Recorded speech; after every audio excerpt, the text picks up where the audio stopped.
Hello, and welcome to the Activation Nation podcast, your weekly source of actionable advice from industry experts in self-development, LifeVantage products, and more to help you activate your wellness, your business, and your life.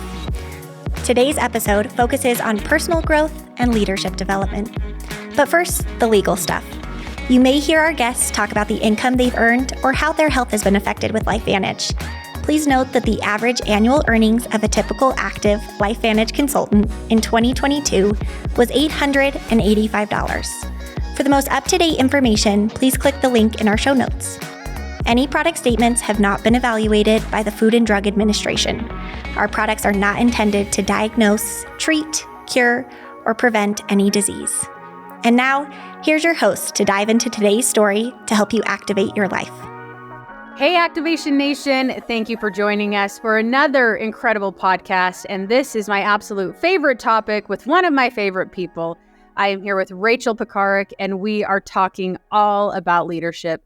I know you're absolutely going to love this episode. Rachel really has so much experience in this industry, and I love how she shares her passion, her enthusiasm, and gives such great examples of how you can really apply leadership into your business right now. I know you're going to love it. Thanks for joining us.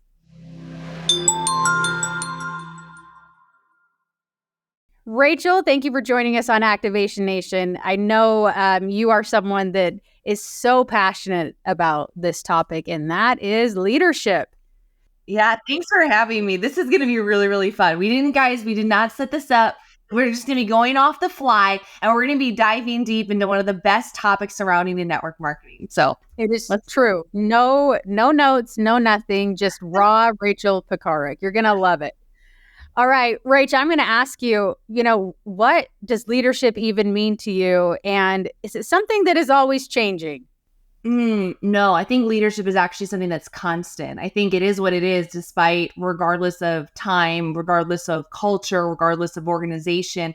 I'll steal from my mentor, John Maxwell, who said that leadership is influence, nothing more and nothing less. And so when we think about what we do with LifeVantage and network marketing, leadership then is essential, because it's absolutely all about influence, whether we're influencing somebody to get started on the healthy glow stack, or we're influencing somebody to come to their first event, or influencing somebody to, move forward with the launch guide and learn how to ITT. We are constantly using our leadership ability or developing that ability. And the more that you can, the higher that you can go. So it is really, it's the difference maker between somebody who just plays or performs or achieves or sells and somebody that builds a massive organization. I love already huge nugget. Leadership is influence. I absolutely love that. And I want to maybe go back, because on this episode, on this podcast, we have a lot of really brand new people, maybe even to the space listening to this. So my question for you, if you go back to day one with you in LifeVantage or this industry, and how you viewed leadership then versus now, what does that look like? Well, the story began, it feels like, decades and decades ago, but I've been in the industry of direct sales at this recording like 17 years. And so my entire adult career since I was 21 years old has been in network marketing.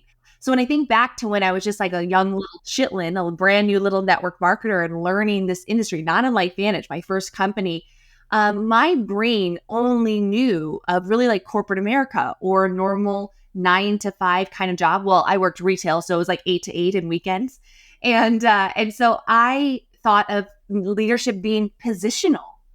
I thought it meant that if I'm the manager, which I worked my way up in retail, Kristen, I was a retail manager of a vitamin in the supplement store. And so that's where my passion in nutrition really began. And I thought, well, if you're the manager, you're above the associate manager, you're above the full-timers, you're above the part-timers, you're above, it's like, okay, you're a restaurant manager, you're above the busboys and the wait staff and the cooks and all that. And so I thought it was very positional. It wasn't until that I kind of even maybe a little bit got the rug pulled from underneath me. And I realized that it wasn't just the position that I could thwart on somebody, that only lasted so long. So the position that you have, whether you're their upline, diamond seller, you're their executive consultant or managing consultant, that position will only get you so far with people. And so I think that I thought that just because you had some authority maybe in their life, that would be enough to influence the people to get what you wanted them to do, get them to do what you wanted them to do. And that actually goes into what I figured out and found out what it really is. You asked, what is leadership? I said it's influence. That's how John Maxwell defines it. I define it as getting people to do what you want them to do because they want to do it. And that's the great thing about influence. That's not the nefarious or the black hat or the evil way or the dark side. That's like the good. It's like, it's getting people out of their own way. It's getting people, out of their doubts, out of their own like hurdles or, self-defeating, issues, and like actually seeing that they can go and achieve better health or better wealth through our products or our opportunity. And it's allowing them and helping them, not just doing it by force, getting people to do what you want them to do, but because they want to do it, because they're excited to take action and take a step. That's truly the influence and the leadership that we really want. But I used to think it was like, well, hey, I'm your upline. You should listen to me. That doesn't go very far, and it doesn't last very long. No, I literally, when you were talking about it, I'm like, oh, there's so many parallels to parenting here. Like, and I will say, everybody, Rachel is a brand new mom and adorable little baby Cash. But I mean, it's true. Like, getting people to do what you want them to do because they want to do it, not because Rachel said or my enroller said. I love how you framed that. You said something that I thought was really interesting, and it was almost around helping them believe that they could do it. And, like you, I've been in this industry about 17 years, just on the other side of it. And, this space is very unique in that there is a lot of focus on leadership, on personal development. And for somebody brand new, like, that concept might be so foreign to them.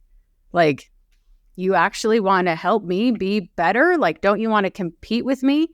How have you had to kind of navigate some of that mindset? Well, it's one of the best blessings of the space. When you think about, you get started in real estate, unless you're in like a specific company model, we all know the big company now, there's not really, maybe your broker will help you, but there's the guy down the street, the other RE/MAX agent, the other Sotheby's agent, the other, they're not going to assist you in selling more. They are your competition. It's the same thing with every other business, the nail salon, the hair salon, the restaurant down the street, the insurance agent. It is only when in your industry that maybe you pay massive money to get into masterminds that you can actually get some like really intense, but here it's free. You join and there's an incredible support system, upline, downline, crossline, and this entire corporate staff that's basically saying, hey, listen, we win when you win. And some of us win very financially, like it's a very direct relationship. And that's why as a sponsor, I take responsibility as a sponsor, responsibility to help my people be successful. But just generally the way that LifeVantage is and the way that this kind of incredible culture and our evolved compensation plan is that we want everyone to succeed. And that's why we constantly pour into people.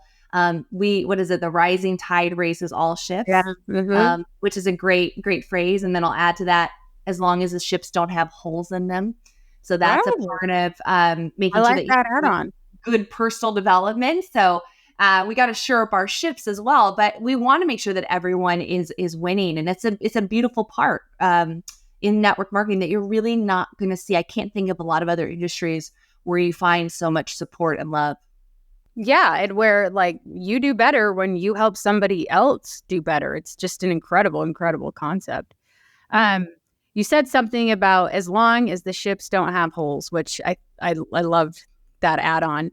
And you talked a little bit about shoring up yourself. Where does somebody start with that? I mean, none of us are perfect. We're all trying to be better every single day. But if I'm like, okay, I want to be a better leader, where's step one? There's a couple of facets to this. The first thing is that I think I read it from a quote from like Gary Vaynerchuk or Gary V, Crush It, Wine TV, if you guys have followed him on YouTube. Gary Vaynerchuk talks about that the most successful entrepreneurs have self-awareness. And the self-awareness is really knowing like, what are my faults? What are my triggers? What takes me out? What motivates me? What gets me going? What keeps me in the game? And the more that you know yourself, the better that you can actually like look at yourself in the mirror and say, okay, this is where I need to improve. If you guys are taking notes right now, if you're not driving or on a treadmill, I hope you would write this down, that this industry is personal development wrapped around a product. It's personal development wrapped around a comp plan. And so who you are is what you're going to attract. Who you are is what you're going to build. Who you are is what you're going to sustain. And so when you look at whether you are 1 day or 1 hour in this business or 1 year or 10 years in the LifeVantage, what you have in your life is a function of who you are, how you think, how you react to people, how you relate to them, the network that you've built, the people that you've poured into or haven't, the type of marketing or skills that you've acquired. And so the good news is whether you're starting in, chapter 1 or chapter 30, in like kind of a success book, that there's always the ability to move forward. There's another quote that the marketplace pays for value and your value is determined by your skill. We can actually take this to LifeVantage. Evolve pays for value and the value is determined by your skill. Evolve pays for volume and volume is determined by your skill.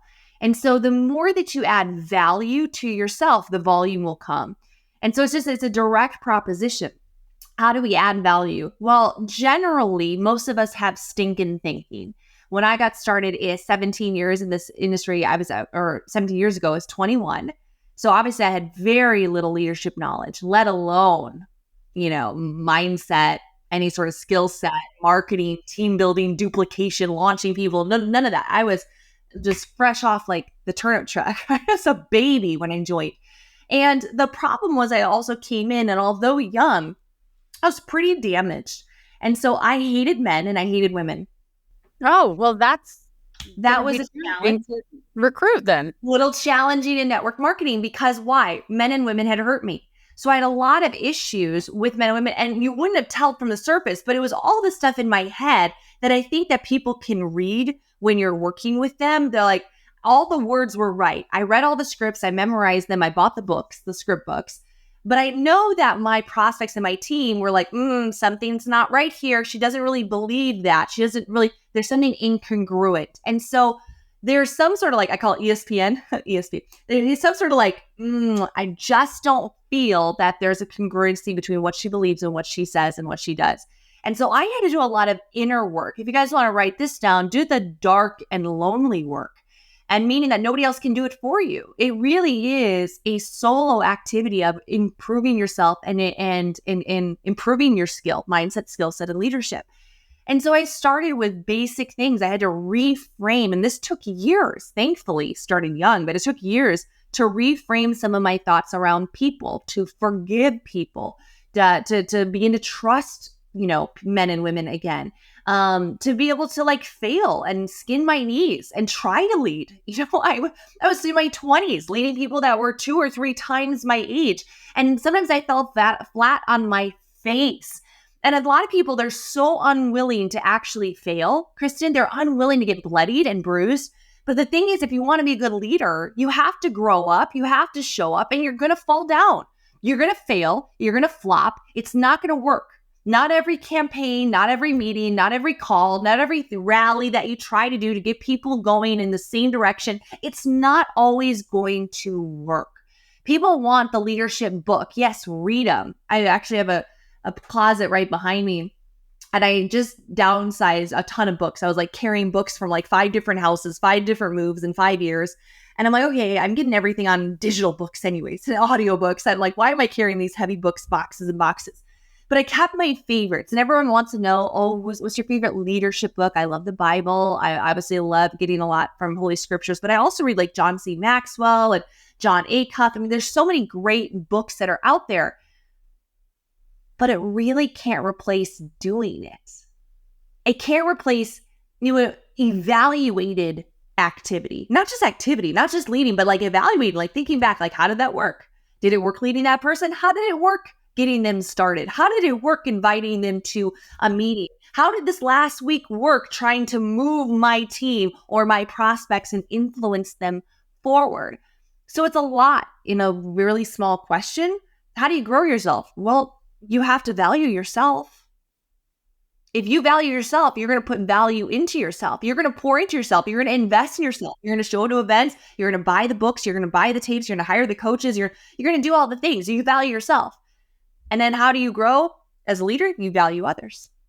And so if you value others, you value yourself, you value others, naturally leadership will occur. If you don't value yourself or don't value others or both, you'll really suffer in a leadership journey. I love that. Evaluate yourself or value yourself, value others, and then it kind of goes from there. How much of this and like your leadership journey has been like, learning the hard way, or you can look back and you're like, yep, should have done this differently, or like how much of it you said you got to start somewhere. There's always progress. And I almost find sometimes with people, it's like, but I made a mistake. So I can't go back. Like how much of this is just like learning from your mistakes and pushing forward? Well, I'm a woman of many sayings, as you guys have already probably written down or heard. I have little one-liners and little sentences because they just kind of help me reference it. So you don't grow when you win. You don't learn when you win. You learn when you fail. Like we never grow as humans when things are going awesome. Like you remember, Kristen, that time in your life, that season where everything was on point. You had no health challenges. Hubby was great. Kids were on flow. Career was rocking. That's really when you were growing. No. It's the times when you're back on your heels and you're like, or you're up against a corner in a wall and you're just like, oh my gosh, I have got to figure this out. Or you're on your knees praying to God every night. Like I need help, right? It's the times where you're outside of your comfort zone. It's the time that you are skinny in your knees. It's the time that it is painful. So yes, my greatest leadership lessons tend to be the ones where I crashed and burned.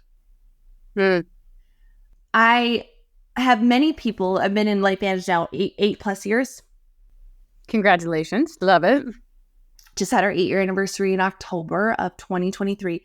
And I have several people that I work with now that I've worked with in the past, just a few. And so I had the blessing of these people been in my sphere now for over a decade. And the best part is talking to them about old Rachel. Old Rachel. Oh, that's hilarious. It was really young Rachel, right? Baby Rachel. And they'll say, I have a girl, Angie Clay, shout out to Angie Clay, MC2 out of Montana, and Sapphire Seller. She will say, I liked you before, but I love you now. That's like a really great, honest friend to have too. And I think the friendship is making that quite generous. I think that there was likable qualities to me, but I was a brat. And in my leadership, and I am now free and open and comfortable to talk about that with my leaders. I run a leadership mastermind for the last several years in my team. And I tell them, say, listen, I was not always like this. I was not always loving. I was difficult to work with, and it was my way or the highway. I was unbendable, unbreakable. It was, you're going to get on our ship or off with your head. And I had to learn through kind of dead bodies, like really burning through people and hurting relationships and being emotionally unintelligent and reactionary as a 20-something-year-old. Like, girl, if you were put into my spot and you were the number one female earner in a company by 27, you'd be a brat too. So we got to go through it. You got to go through it. It's like the kid that gets famous or wins the lottery. You just got to kind of mess up for a little bit. But thankfully, God brought me out of that pit and kind of had a checkup from the neck up. And now by the grace, I can actually lead well, not perfectly. I still have to humbly come and ask for forgiveness. Even in the last, I think of the last 6 to 12 months, there's been instances where I've said, hey, listen, I'm sorry. This didn't come out right. It didn't work out the way we thought. The campaign wasn't a good idea. I totally missed on this call. I should have responded in a better way. And it's the grace of forgiveness. We have a culture in our team. It's all about heart, right? And part of the culture in our team is really having a grace with people, understanding that we're working with people. Where there's people, there's poo. I'm their leader. One of the first things I tell somebody when they sign up with me, Kristen, is I can't wait to disappoint you. Because most people put me on this pedestal. They're like, oh, I'm signing up with Rachel Pekarek. I'm like, oh, I cannot wait to disappoint you. And I will let you down, but we'll get through it together. And we'll work together. We're humans. And, ultimately, if you're going to have long-term relationships, you got to understand that, it's not going to be like, oh, the first time that you make me mad, or the first time you don't show up, or you miss a call, or I didn't answer right away or respond quickly, or I was tired, or whatever. It's like, hey, let's keep going. Well, it's actually something that I noticed about you early on, and we've worked together for almost 3 years now.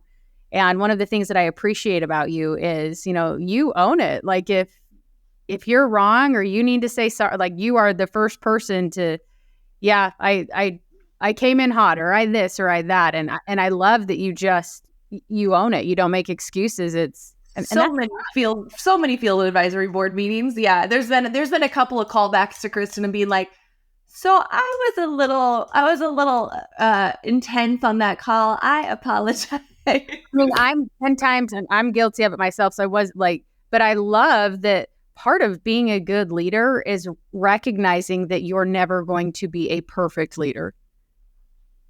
And I think you do a great job of owning that. So, well, and how many times could we extrapolate that to every level listening to this podcast? How many of you guys are stuck being anything because you want to be the perfect thing? Yeah. You don't want to talk to somebody because you want to say it perfect. You don't want to get somebody started because you want to get them started perfect. You want to do the meeting or the presentation or run an event because you want to do it perfect. And because of that, you end up in this like analysis paralysis of doing absolutely nothing. And I think there's, again, all my many quotes. How many can we possibly drop into one episode? I wish I was counting. I wish I would have been like, this could have been like a drinking game of some sort. But yeah. Axio shots. That's you. Yeah. Naturally. But there's one of the isms of life that I call them isms. Do your best and let God do the rest. I do my best every single day. And sometimes my best isn't enough. Sometimes my best is still like right now, Kristen, like coming off, I'm less than 4 months postpartum. My best is nooks and crannies. My best with my team is what I can do. And what did Big Al say from Network Marketing and Bill Al Schrader? All you can do is all you can do, and all you can do is enough. And that's what we got to do. But yeah, this is a leadership podcast going in a lot of directions. So this is what happens when you put KC and RP together. That's true. Yeah, a few squirrel moments, but it's been great. But, you said something else that got me thinking. And, how important is like creating a culture of like being a positive leader? I think positivity has its place and its strength and its importance. I think it's important to know environment, where you're at, the audience of where you're at. But I also understand that there are times where positivity is almost like ridiculous. Sometimes we have to grieve together.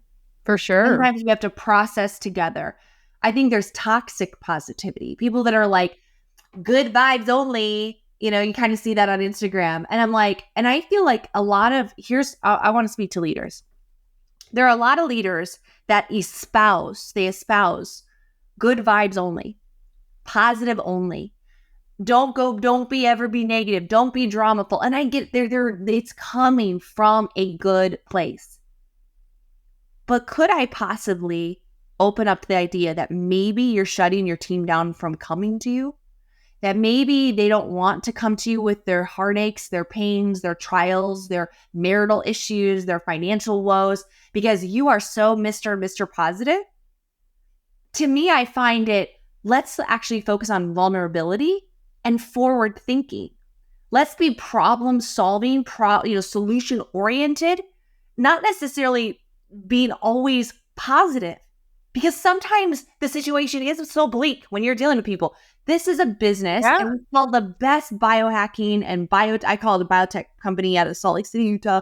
I'm like, this is the best company and the best products. And what we do is quite light, but we work with humans that go through quite deep things. For sure. And so what am I positive about? I'm positive about the trajectory of the company. I'm positive about the board. I'm positive about Steve and you. I'm positive about corporate. I'm positive about our ingredients. I'm positive about my favorite person, Jesse Allen. I'm positive about where we're going with branding and Julie. Like, I'm positive about the things that matter. Do I get super down when somebody gets a shipping issue or an Amazon issue? No, I just think solution oriented. We just figure it out. Let's problem solve here. It sucks. Oh, something happened. Oh, lost a customer. What can we do? It's being forward focused. And so it's not dismissing somebody's issues. Or maybe you have somebody on your team and they're not showing up right now because they're going through hell right now. Like, sorry to cuss. Like, they're going through something crazy. Yeah. I've had seasons even in LifeVantage. If you guys have seen Shawshank Redemption. Yes. Not in a while, but yes.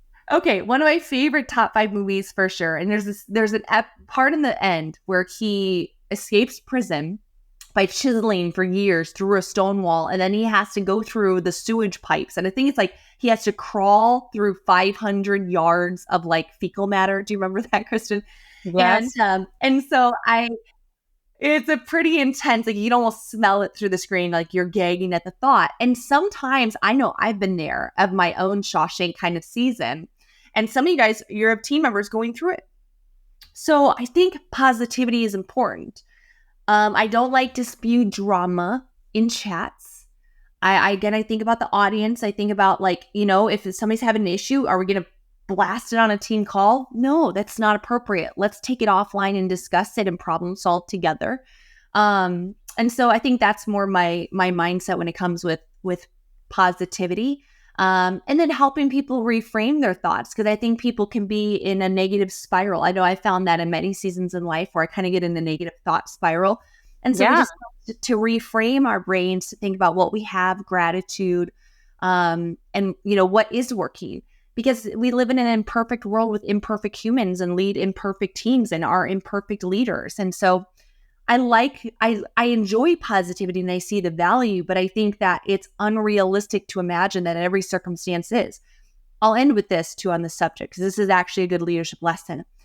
I had a leader, I would say a blooming star, a rising little star in my team, down in the depths, maybe 80 levels down, who knows. And this girl had some issues. Nobody's fault. It was just kind of one of those, like, an order was wrong, a shipment happened, a paycheck happened, like just like all this stuff was going on. She's international. It was just like the one person it kept happening to over and over and over. Shoot. And it had never been in network marketing. So here she is. She's in a chat and she's like, I still haven't gotten my product, or I still haven't, whatever the issue was. Like, it was something was delayed or something. And so the mid-level upline was like, oh, don't be negative in the chat. And she's like, oh, not being negative. I was just being honest. I'm like, I want my product. I want my swag. I want whatever it was that she was missing or what had happened. And I still haven't gotten this or whatever. And there was just a couple little issues. And she got pinned and typecast as like the negative Nelly. And I got a chance to meet with her in person, fly overseas and meet with her and talk with her. And we had a nice Zoom and a conversation. And it was just misunderstood. She had never been in this industry. She didn't know conduct. She didn't know anything about like, hey, this is a group chat. We're not going to just be like, throwing a bunch of issues there. Come straight to me. And then now she ends up being one of our top producers in that country, top sellers in that country, and has added so much value and training to that organization and in her specific niche in the business. She's in the beauty niche. And so it was just a misunderstanding. So I think I don't know, back in the day, young Rachel, bratty Rachel, I would have been like, they're so negative. And now I see them where they are. Yeah. Part of leadership is meeting people where they are. And I see me in them. I remember when everything was an issue with me. I remember when I was dramatic about anything not going my way. I remember when I was so young in my journey that it was like, it was such a big deal. Or I was so swayed. Or I remember the seasons where I just couldn't get out of my own funk. And it's empathy to that. Well, I love you said something about knowing the environment. And I think a leader creates that safe environment where someone can be open and honest. I love how you said that, because I do think, you kind of see both sides of this, where if you're not being vulnerable and honest about a situation, it's like positive at all costs. It's like, yes, be positive, but there's that balance of also being honest and creating that kind of safe space.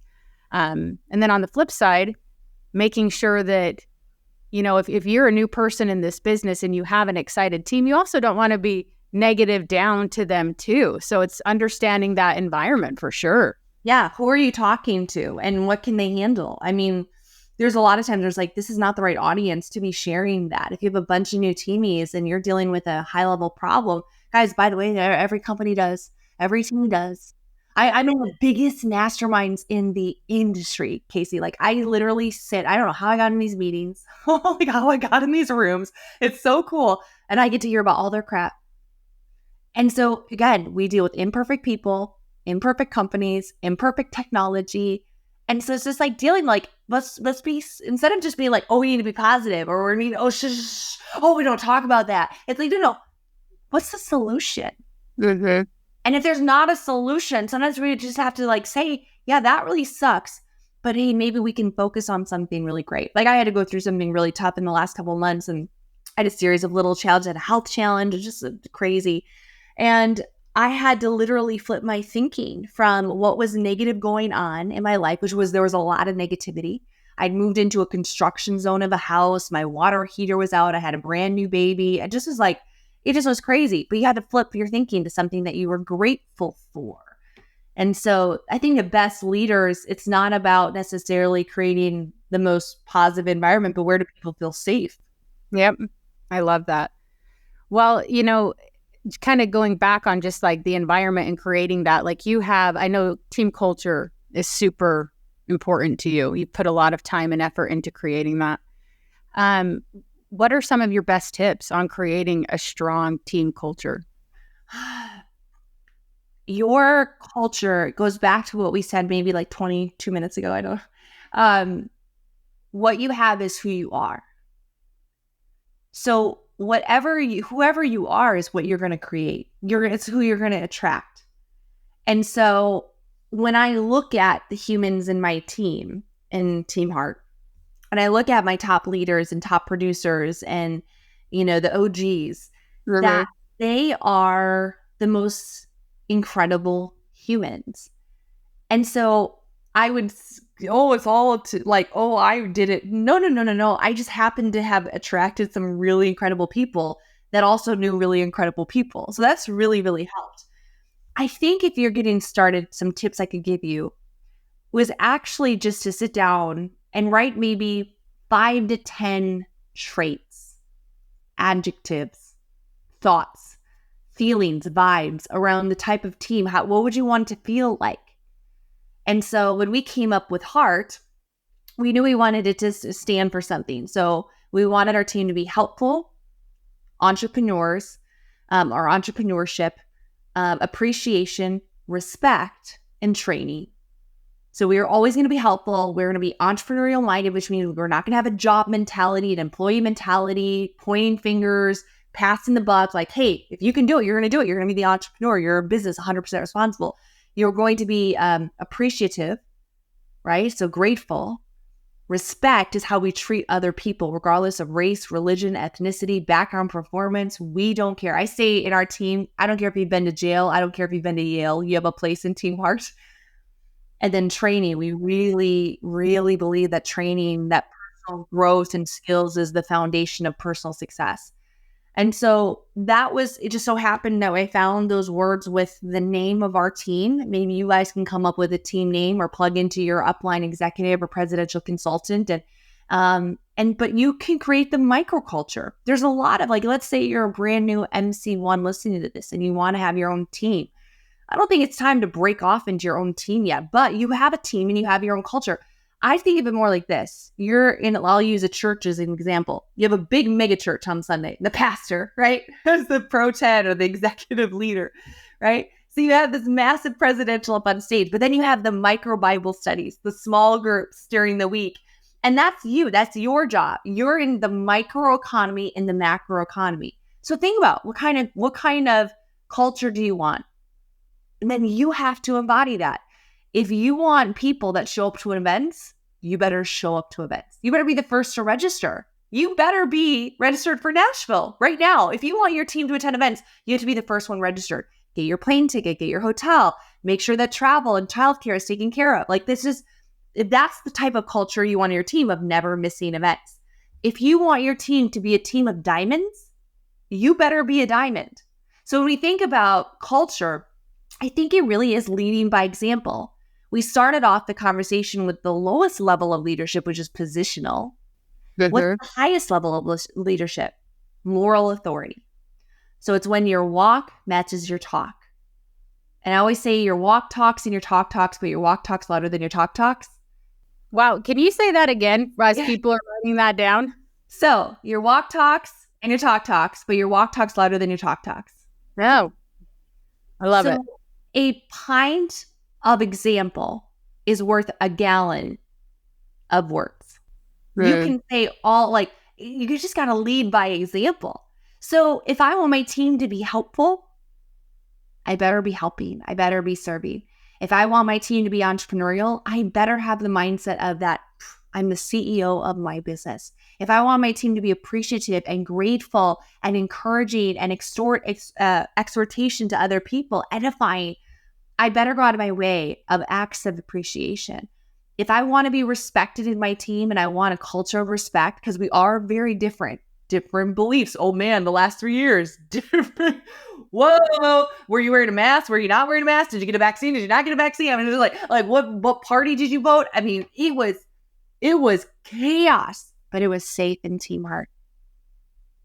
It doesn't matter what you believe in because we respect. I don't care. You might be a Buddhist on the call one day, and then the next day we have a Christian, or the next day we have somebody who doesn't have those types of beliefs. And it's like, we respect that. Cool. That's your beliefs. Thank you so much for sharing it. We're adults. And then training. If I want and believe that culture of training, I better be trained.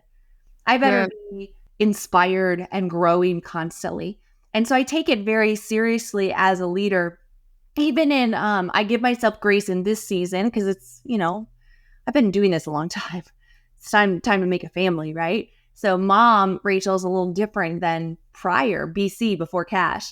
But I will say that I've enrolled 2 customers and a consultant in the last 10 days. And so, or last 2 weeks.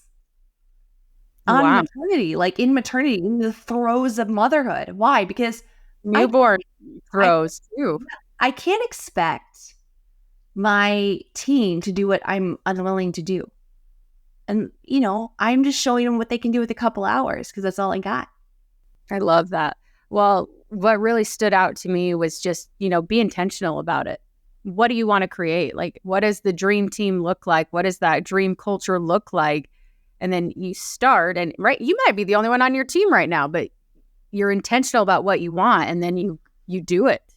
I love that.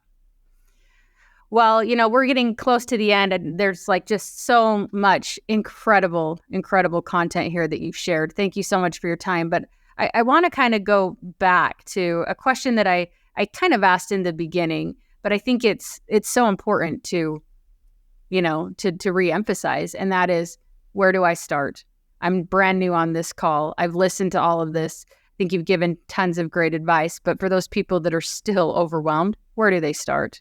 I think it starts with you. So start by leading you. How can you lead others if you can't lead yourself? How can you add values to others if you don't value yourself?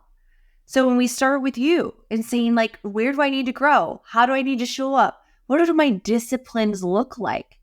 I talk about the secret of success so often with my team. I say, get your pen, get that notebook out. We have a culture in our team where you have a notebook on every training, it's a Team Heart notebook. And I said, get your pens, hold them up on the Zoom. And we have all our notebooks showing up. It's really just this cute little start to the call. And I'm like, today we're going to be talking about my number one tip, my top secret when it comes to success. and I say it's discipline, and the entire call, you can just see them, they're on mute, but they're like, it's just discipline. But like, how are your disciplines? Well, and be honest about that. Like, I think that self-reflection doesn't do you any good to be like, well, I'm already doing all this. Like, be honest, right? Yeah. And it's like, it's being honest and then not like totally hating yourself for it. If you rate yourself from 1 to 10, 1 being you're terrible, you're failing, you're flubbing up and everything you need to get done for this business to move it forward, and 10 being you're absolutely crushing it, you should be on this podcast. But if you're really on the low end, don't beat yourself up. Just make a change. It's just a number. Give yourself a number, rate it. Don't attach emotion to the number, and then just do better. Put better systems into place. But I would evaluate where you're at. But I would start with leading you. 95% of the people, 95% of consultants right now, you just got to get better at leading yourself. Even for me, I'm talking to me still on this line. So maybe we can go to 99.9% of consultants. Got to get better at leading themselves. Yeah.